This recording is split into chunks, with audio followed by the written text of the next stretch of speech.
नमस्ते दोस्तों, मैं ओम प्रकाश सोनी मैं आपके लिए बीएससी पार्ट सेकेंड ईयर की मैथमेटिक्स का टॉपिक लाया हूँ। इसके पहले वाले वीडियो में मैंने इस मैथमेटिक्स का पहला टॉपिक पढ़ाया था। उसका नाम था लांबिक वक्र रेखीय निर्देश तंत्र में अदिश प्रवणता। आज मैं इसी बुक का सेकेंड टॉपिक पढ़ा रहा हूँ। उसका नाम है सदिश क्षेत्र का डाइवर्जेंस। टॉपिक चालू करने से पहले यदि विद्यार्थियों मेरा आपको वीडियो पसंद आए तो लाइक, शेयर और सब्सक्राइब जरूर कीजिएगा। हम अपनी बात पर आते हैं और अपना टॉपिक चालू करते हैं। टॉपिक का नाम है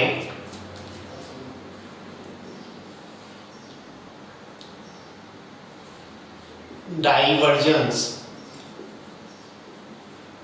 ऑफ वेक्टर फील्ड। ये टॉपिक है अपना। इस टॉपिक को हम 3 पार्ट में करेंगे। कितने पार्ट में? 3 पार्ट में इस टॉपिक को पढ़ेंगे। जो हमारा इस टॉपिक का पहला जो पार्ट होगा वो होगा परिभाषा का, डेफिनेशन का। और परिभाषा और इसका गणितीय रूप।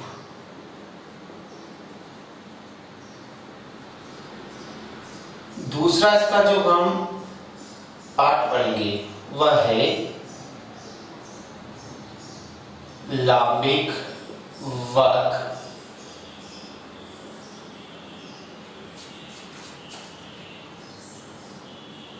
रेखीय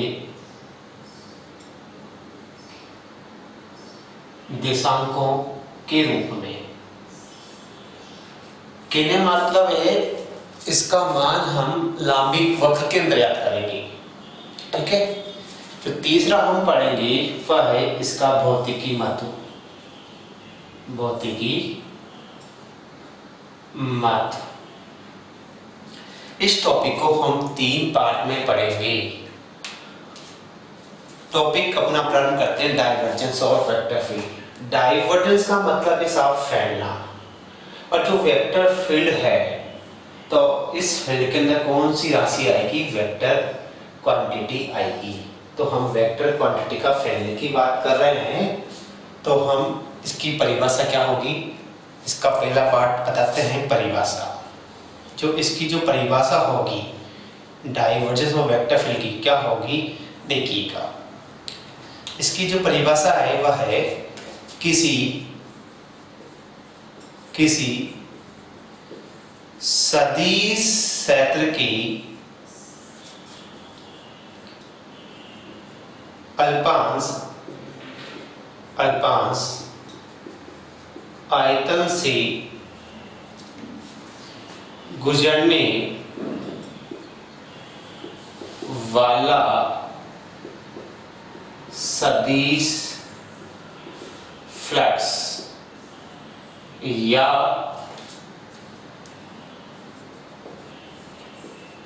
अविभव तथा अल्पांश आयतन के अनुपात को ही सदिश क्षेत्र का डाइवर्जेंस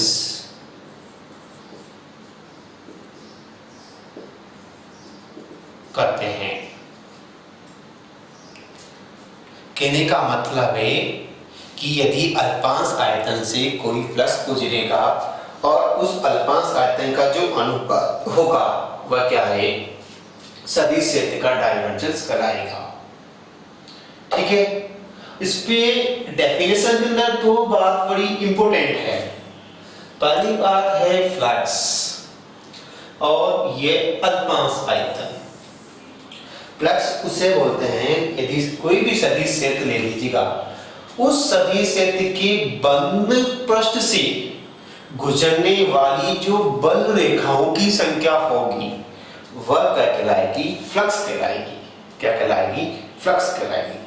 कहने का मतलब है बंद पृष्ठ से गुजरने वाली बल रेखाओं की संख्या क्या कहलाती है? फ्लक्स कहलाती है। और फ्लक्स का दूसरा नाम है अभिवाह। अभिवाह बोलते हैं डाइवर्जेंस यानी फैलना। और इसका हम क्या करेंगे? अल्पांश आयतन लेंगे। इन दोनों से क्या परिभाषा बनेगी? डाइवर्जेंस ऑफ वेक्टर फील्ड बनेगा। सदिश क्षेत्र की डाइवर्जेंस की परिभाषा प्राप्त होगी। हम इसे जो डाइवर्जेंस वेक्टर फील्ड है,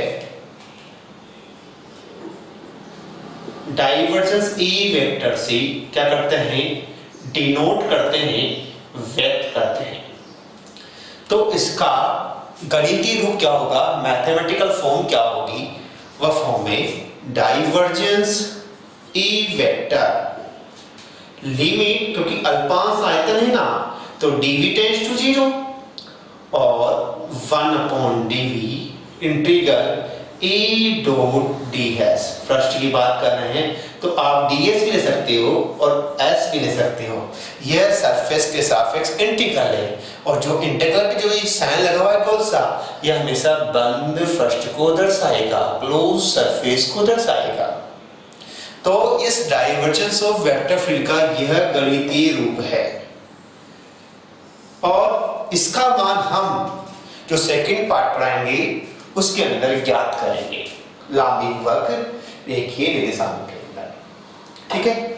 और एक बड़ी इंपॉर्टेंट बात हो रही है, जो डाइवर्जेंस ऑफ वेक्टर फील्ड होता है यह एक स्केलर क्वांटिटी होती है। क्या होती है? यह एक स्केलर क्वांटिटी होती है। यह एक अदिश राशि होती है। यह एक स्केलर क्वांटिटी होती है। तो क्या डेफिनेशन है इसकी? कि किसी सदिश क्षेत्र की अल्पांश आयतन से गुजरने वाला सदिश क्षेत्र का फ्लक्स तथा अल्पांश आयतन के अनुपात को सदिश क्षेत्र का डाइवर्जेंस कहते हैं। फिर दोबारा बताऊं, किसी सदिश क्षेत्र के अल्पांश आयतन से गुजरने वाला सदिश क्षेत्र का फ्लक्स तथा अल्पांश आयतन के अनुपात को ही सदिश क्षेत्र का डाइवर्जेंस कहते हैं। ठीक है, ये परिभाषा है इसकी सदिश क्षेत्र के डाइवर्जेंस की। अब बात करते हैं नंबर 2 पार्ट लांबी वक्र रेखीय निर्देशांकों में। किसका मान? डाइवर्जेंस ऑफ वेक्टर फील्ड का मान। इसको मिटा देता हूं मैं।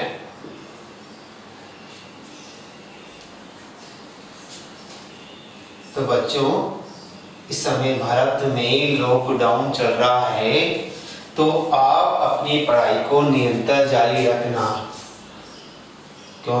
आप लोग तो आराम तो कर रही हो, तो पढ़ाई को बिल्कुल भूलना मत और निरंतर जारी रखना आप लोग। सेकंड पार्ट इसका है वह है divergence of vector field in terms of orthogonal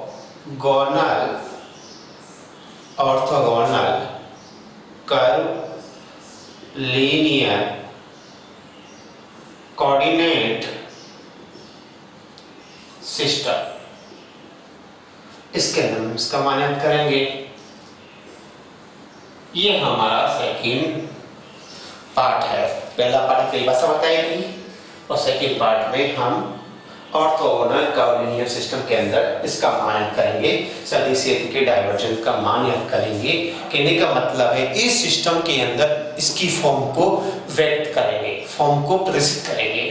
ठीक है, तो यदि आप किसी निर्देश तंत्र उसका मान ज्ञात कर रहे हो तो आपको वही निर्देश तंत्र चाहिए। हम ऑर्थोगोनल कर्वीलिनियर सिस्टम के अंदर हम इसका मान याद कर रहे हैं तो हम एक ऑर्थोगोनल कर्वीलिनियर कोऑर्डिनेट सिस्टम लेते हैं। ठीक है, तो देखिएगा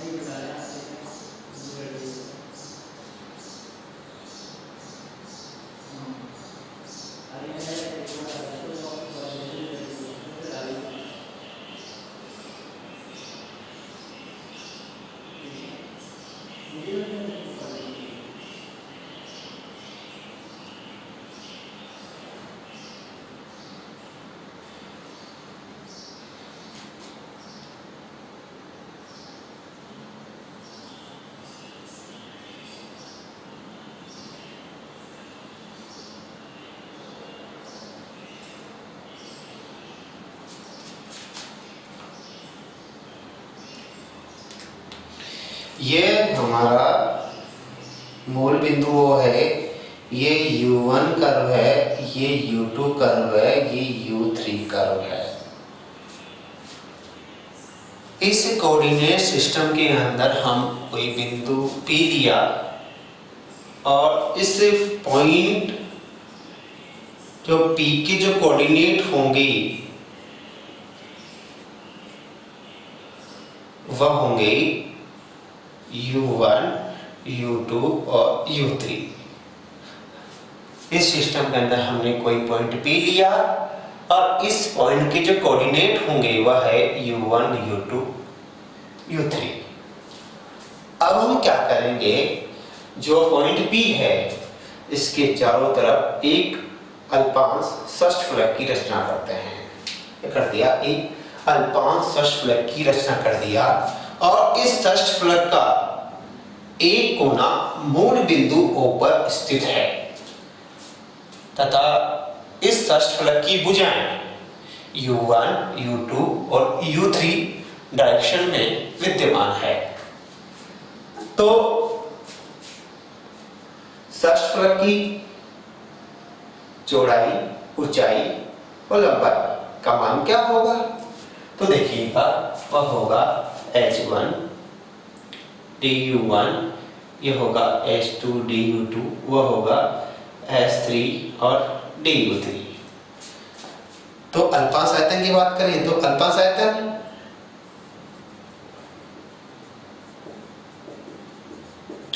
आयतन तो dv = H1 du1 H2 du2, लंबाई, चौड़ाई व ऊंचाई। ठीक है। अब देखिएगा हम जो बिंदु P लिया है हमने, उस बिंदु P के इस निर्देश तंत्र के अंदर निशान क्या है, U1 U2 U3। हम इस बिंदु P पर सदिश क्षेत्र का मान मानते हैं A वेक्टर। क्या माना, A वेक्टर। तो इस A वेक्टर के U1 U2 U3 दिशाओं में कंपोनेंट क्या होंगे, जो इस A वेक्टर के जो सदिश क्षेत्र माना है ना आपने, इस A वेक्टर की U1 U2 U3 दिशा में क्या कंपोनेंट होंगे। ठीक है, तो हम कंपोनेंट बता रहे हैं। तो U1 दिशा में जो सदिश क्षेत्र का मान होगा वह A1 होगा और U2 दिशा का मान क्या होगा, A2 होगा और U3 दिशा में जो सदिश क्षेत्र का मान होगा A3 होगा। ठीक है। अब हमने इसके पहले परिभाषा पढ़ी थी डाइवर्जेंस ऑफ वेक्टर फील्ड की। मैंने आपको वहां दो शब्द इंपॉर्टेंट बताए थे, फ्लक्स और अल्पांश आयतन। फ्लक्स और उसका गणितीय रूप बताया था, उस गणितीय रूप के अंदर फ्लक्स आ रहा था। तो हम इस षष्ठफलक से निर्गत फ्लक्स का मान याद करेंगे। इस षष्ठफलक से कुल निर्गत फ्लक्स का मान करेंगे और जो इस षष्ठफलक से कुल निर्गत जो फ्लक्स का मान होगा वह सभी दिशाओं से निर्गत फ्लक्स के योग के क्या होगा, बराबर होगा। तो कहने का मतलब है यदि आपको इस फर्स्ट से फ्लक्स का मान निकालना है तो पहले आपको सभी दिशाओं में फ्लक्स का मान निकालना पड़ेगा, फिर सबको योग करके पूरे फर्स्ट से आप क्या करोगे, फ्लक्स का मान निकाल लोगे, ज्ञात कर लोगे या निकाल लोगे। ठीक है। तो देखिएगा इसको मैं नाम दे देता हूं, O A B और C D E F और G, ये हमने दे दिया टाइमिंग। तो हम पहले U1 दिशा की बात करते हैं, इसको मैं बता देता हूं।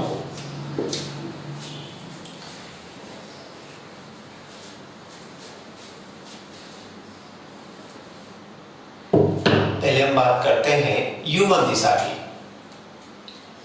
U1 दिशा में फर्स्ट, U1 दिशा का फर्स्ट कौन दे रहे हैं, देखिएगा हमने U1 दिशा का फर्स्ट है तो एक फर्स्ट तो ये वाला और एक फर्स्ट के पीछे वाला। तो U1 दिशा में फर्स्ट O B बी जी सी से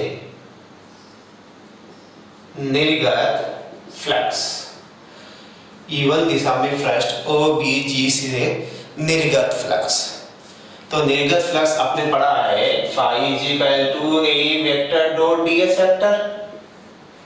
तो निर्गत फ्लक्स मान लिया आपने यहाँ पर, क्या मान लिया, फाई 1 मान लिया। तो U1 दिशा की बात कर रहे हैं, तो U1 दिशा में सदिश एति का मान क्या है, A1। और फिर ये पृष्ठ आ रहा है लंबाई इंटू चौड़ाई, तो लंबाई इंटू चौड़ाई, तो देखिए तो क्या है S2 du2 और S3 du3। देखो ये तो हो गई अपनी लंबाई, ये चौड़ाई हो गई, तो S2 du2 और S3 du3 हो गई। तो हमारे पास फाइनल की वैल्यू क्या आ गई, वो हो गई A1 S2 du2 और यहाँ के S3 du2 और du3, इक्वेशन फर्स्ट आ गई। इस पद से निर्गत फ्लक्स आ गया। अब देखिएगा इस दिशा में एक और फ्लक्स है, कौन सा है, वह है ए एफ ई डी से, ए एफ ई डी से निर्गत फ्लक्स। तो इसको मान लिया अपने फाई 1 डैश। तो हमने इसके पहले इस दिशा के अंदर एक और फर्स्ट की याद की थी, एक और फर्स्ट से निर्गत फ्लक्स का मान याद किया था। उस फर्स्ट से प्लस का मान था फाई 1 इस फ्लक्स का, और जो ये फ्लक्स है कितनी दूरी पर स्थित है उसके सापेक्ष का परिवर्तन। तो del phi 1 upon H1 del U1, और कितनी दूरी पर स्थित है वह है H1 और D1। मूल बिंदुओं से देखना है कितनी दूरी पर दूसरा फर्स्ट स्थित है। प्रत्येक दिशा में दो दो पृष्ठ होंगे, जब षष्ठ फलक होगा जो मूल बिंदु पर स्थित है उसके सापेक्ष परिवर्तन नहीं करना है। तो दूसरा मूल बिंदु से दूर स्थित है, कितनी दूरी पर स्थित है उसके सापेक्ष इसका परिवर्तन किया है हमने यहाँ पर। तो हम यहाँ पर क्या करेंगे, समीकरण 1 से फाई 1 की वैल्यू समीकरण 2 में रख देंगे। तो समीकरण 1 से मान समीकरण 2 में रखने पर तो देखिएगा हमारे पास मान क्या प्राप्त हो रहा है। तो हमारे पास यहाँ फाई 1 आ गया, फाई 1 डैश, फाई 1 की वैल्यू क्या है, A1 S2 S3 du2 du3 plus del upon H1 del U1, और फाई 1 की वैल्यू क्या है, A1 S2 S3 du2 du3 और H1 du1, H1 से H1 तो चला गया। तो फाई 1 डैश क्या है, A1 S2 S3 du2 du3 plus del upon del U1, और हमारे पास आ गया A1 S2 S3 du1 du2 du3। ये हमारे पास समीकरण नंबर 3 आ गई। ठीक है, ये तो केवल U1 दिशा से निर्गत फ्लक्स का मान था। इसी प्रकार बात करें U2 दिशा से और U3 दिशा से, तो यही मान प्राप्त होगा। इसी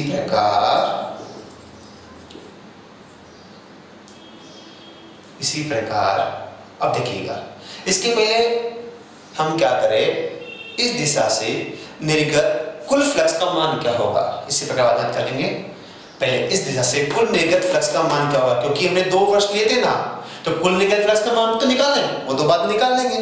तो इसके इस दिशा से कुल निर्गत फ्लक्स का मान क्या है, तो U1 दिशा से कुल निर्गत फ्लक्स, तो कौन से पृष्ठ थे हमारे पास, एक पृष्ठ था और एक पृष्ठ था हमारे पास AFED माइनस OBGC, दोनों यूपी डायरेक्शन में स्थित है, तो इसलिए माइनस किया है।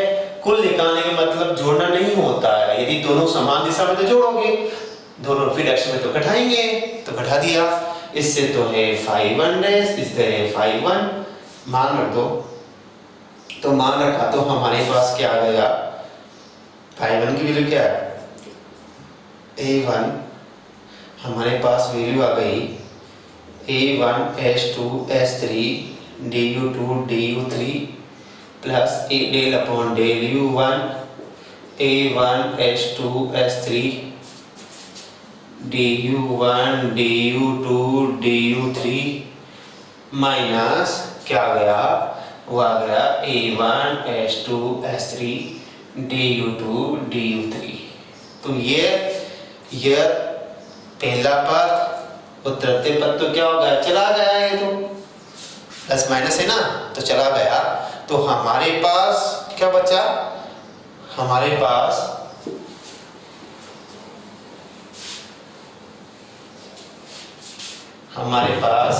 बचा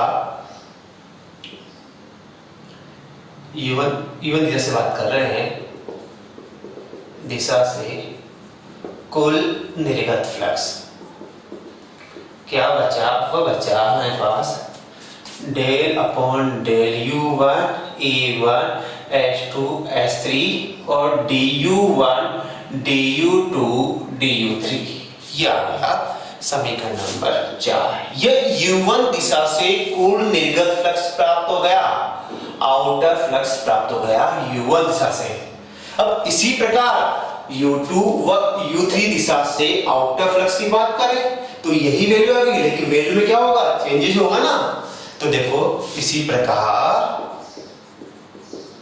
u2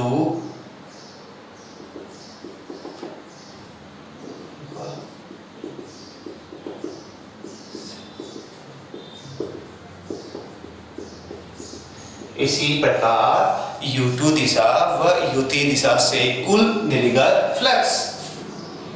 तो देखिएगा u2 दिशा से क्या होगा,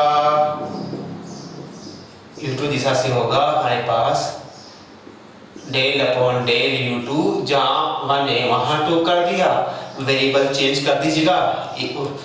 1 की बात करें तो 1 आ गया, फिर 1 2 3 चलेगा, यहां जाएगा 2, फिर s3 h1 du1 du2 du3, ये समीकरण 5 तथा u3 दिशा से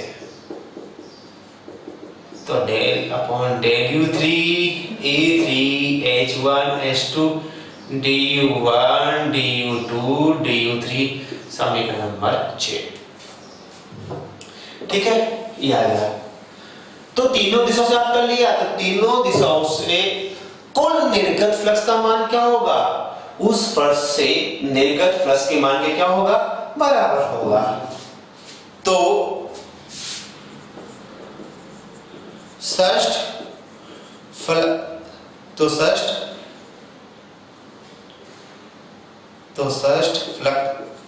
से कुल निर्गत फ्लक्स, जो हमने षष्ठ फ्लक्स माना है, वह आयताकार षष्ठ फ्लक्स की रचना की गई है।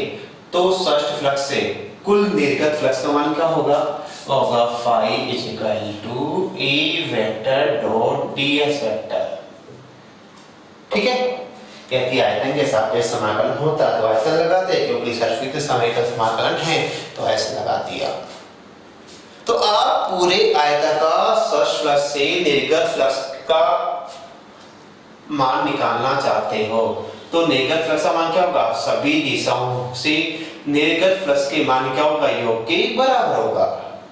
तो कहने का मतलब है षष्ठ फ्लक्स से निर्गत कुल फ्लक्स का मान सभी दिशाओं से निर्गत कुल फ्लक्स के योग के क्या होगा, बराबर होगा।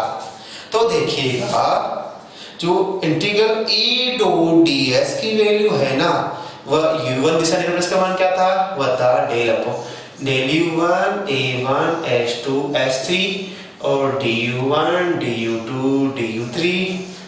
u2 दिशा से क्या होगा, डेल अपॉन डेल u2, वो था a2 s3 h1 du1 du2 du3 plus del upon del u three क्या था, वह था A3H1H2 du1 du2 और du3, ये था हमारे पास। अब तीनों टर्म से क्या कॉमन ले लें, ये कॉमन ले लेना, कॉमन ले लो साहब, कॉमन ले रहे हैं हम,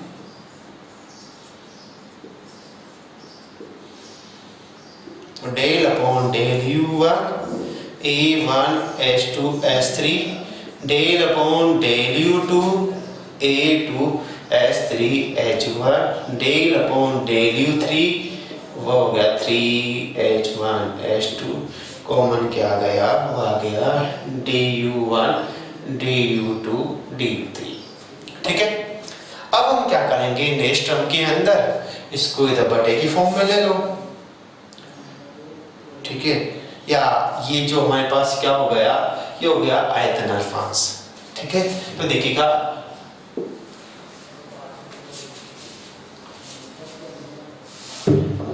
तथा आयतन अल्फांस क्या था, हमने स्टार्टिंग में बताया था आपको, dv equal h1 h2 h3 du1 du2 du3, लंबाई चौड़ाई ऊंचाई, हमें du1 du2 du3 की वैल्यू चाहिए ना, तो dv upon h1 h2 h3, ये समीकरण। ठीक है, इससे वैल्यू काटते हैं, यहाँ रखते हैं, ये वैल्यू हम यहाँ रखेंगे। ठीक है, तो देखो मान दिया, तो मान रखने पर किसका मान, du1 du2 du3 का मान रखने पर, तो हमारे पास मान तो फ्लक्स क्या आ गया, E vector dot ds vector, तो हमारे पास आ गया del upon del u1 A1 H2 S3 del upon del u2 A2 S3 H1 और del upon del u3 A3 H1 H2, ये आ गया dv H1 H2 S3। dv इधर बटे की फॉर्म में लीजिएगा, ले लिया साहब, क्या कर लेना ही पड़ेगा साहब, तो H1 S3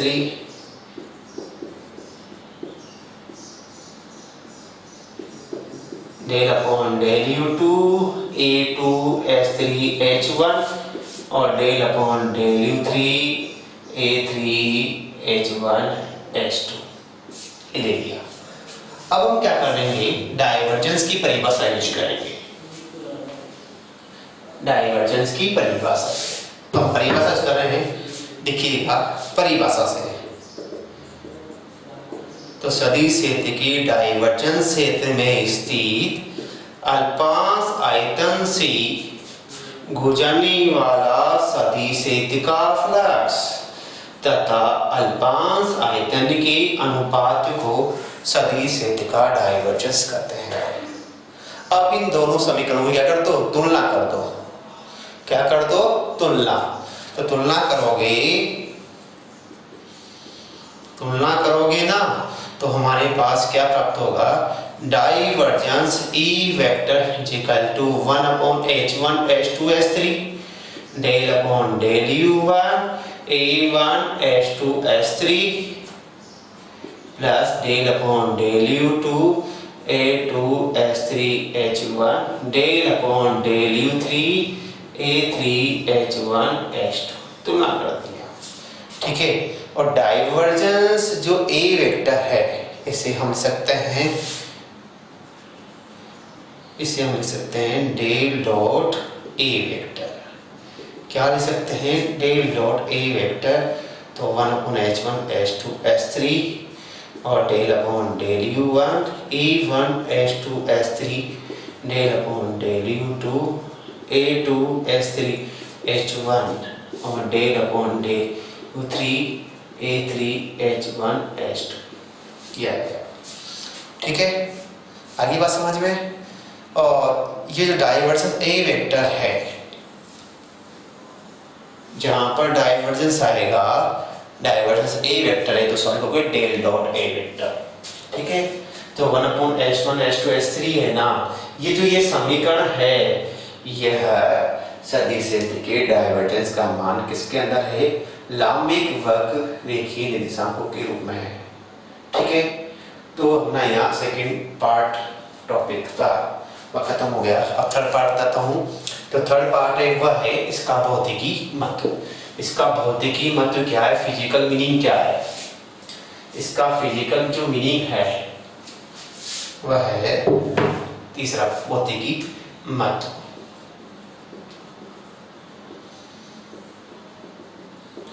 डाइवर्जेंस और वेक्टर फील्ड का भौतिकी महत्व क्या है? देखो, किसी सदिश क्षेत्र के डाइवर्जेंस का मान धनात्मक, ऋणात्मक और शून्य प्राप्त होता है। कहने का मतलब है डाइवर्जेंस का मान, सेट की बात करो, डाइवर्जेंस का मान जो होगा वह होगा, डाइवर्जेंस का जो वैल्यू होगी, डाइवर्जेंस की जो वैल्यू होगी वह होगी धनात्मक, ऋणात्मक और क्या होगी? शून्य होगी। ठीक है, यदि डाइवर्जेंस, पहले हम बात करें, यदि डाइवर्जेंस धनात्मक है, यदि डाइवर्जेंस धनात्मक कब होगा? यदि विद्युत क्षेत्र के अल्पांश आयतन में, यदि विद्युत क्षेत्र के अल्पांश आयतन में धनावेश उपस्थित है तो बल रेखा है बाहर की ओर निकलेगी। तो इस स्थिति में डाइवर्जेंस का मान क्या होगा? धनात्मक प्राप्त होगा। तो देखिएगा, ये मैं डायग्राम बना रहा हूं, ये कोई क्षेत्र ले लिया, यह है सदिश क्षेत्र, इसमें धनावेश मैंने बोला यदि विद्युत क्षेत्र के अल्पांश आयतन में धनावेश उपस्थित है तो इस स्थिति में जो बल रेखा होगी वह क्या होगी? बाहर की ओर निकलेगी। मतलब विद्युत क्षेत्र की दिशा किधर होगी? बाहर की ओर विद्यमान होगी। तो इस स्थिति में डाइवर्जेंस का मान क्या होगा? धनात्मक होगा। और जो यह है, ये क्या है? एक आवेश है। आवेश कौन सा है? धनात्मक। तो इस स्थिति में डाइवर्जेंस ई वेक्टर की वैल्यू क्या होगी? धनात्मक होगी, पॉजिटिव होगी। ठीक है, और इस क्षेत्र के अंदर जो ये आवेश है एक स्रोत की तरफ व्यवहार करेगा। स्रोत से आप कितना भी ले सकते हो, उसके मान में परिवर्तन नहीं होगा, सोर्स है वो। और यह जो धनात्मक आवेश है इस क्षेत्र के अंदर सोर्स की तरफ बिहेव करेगा। नंबर 2 बात करें, यदि डाइवर्जेंस का मान ऋणात्मक कब होगा?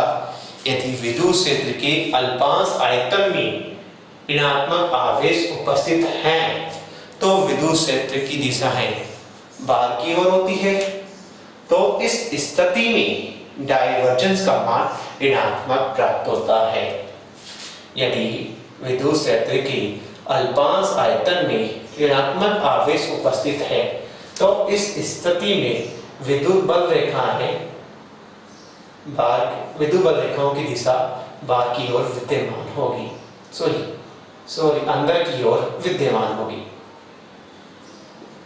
तो इस स्थिति में डाइवर्जेंस का जो मान होगा वह होगा ऋणात्मक। क्या होगा? ऋणात्मक होगा, नेगेटिव होगा। तो इस स्थिति में डाइवर्जेंस का मान क्या प्राप्त होगा? ऋणात्मक प्राप्त होगा। और इस क्षेत्र के अंदर जो ये आवेश है एक सिंक की तरह कार्य करेगा। सिंक बोलते हैं उष्मा का अवशोषक होता है, उष्मा को ग्रहण कर सकता है, कितनी उष्मा को ग्रहण कर लेता है, इसके मान में कोई परिवर्तन नहीं होता है। कितने विद्युत बल रेखा सब कर लेगा, ये ग्रहण कर लेगा। वो रेखीय आवेश इस क्षेत्र के अंदर एक सिंक की तरह बिहेव करेगा। ये कब होगा? जब डाइवर्जेंस का मान ऋणात्मक है। ठीक है, तीसरी बात करें, यदि डाइवर्जेंस का मान ऋणात्मक है, यदि किसी सदिश क्षेत्र के डाइवर्जेंस का मान शून्य प्राप्त होता है तो ऐसा सदिश क्षेत्र परिनामकीय सदिश क्षेत्र कहलाता है। यदि किसी सदिश क्षेत्र के डाइवर्जेंस का मान शून्य प्राप्त होता है तो वह क्षेत्र क्या कहलाता है? परिनामकीय क्षेत्र कहलाता है। जैसे कोई भी चुंबक होती है उसमें 2 ध्रुव उपस्थित होते हैं, दो ध्रुव होते हैं एन और एस। इन दोनों ध्रुवों को आप कभी भी अलग नहीं कर सकते। यदि आप अलग करोगे तो वापस ध्रुव उत्पन्न हो जाएंगे। तो कहने का मतलब है यदि दोनों आवेश स्रोत और सिंक साथ साथ उपस्थित हो तो इस स्थिति में डाइवर्जेंस का मान क्या होगा? शून्य प्राप्त होगा। तो इससे क्या निष्कर्ष निकलता है? इससे यह निष्कर्ष निकलता है कि सदिश क्षेत्र के डाइवर्जेंस की उत्पत्ति स्रोत या सिंक के कारण होती है। ये भी बोल सकते हैं कि सदिश क्षेत्र के डाइवर्जेंस की उत्पत्ति का कारण स्रोत या सिंक होता है। यदि आप सदिश क्षेत्र के डाइवर्जेंस का मान ज्ञात करना हो तो वह मान स्रोत या सिंक के कारण होगा।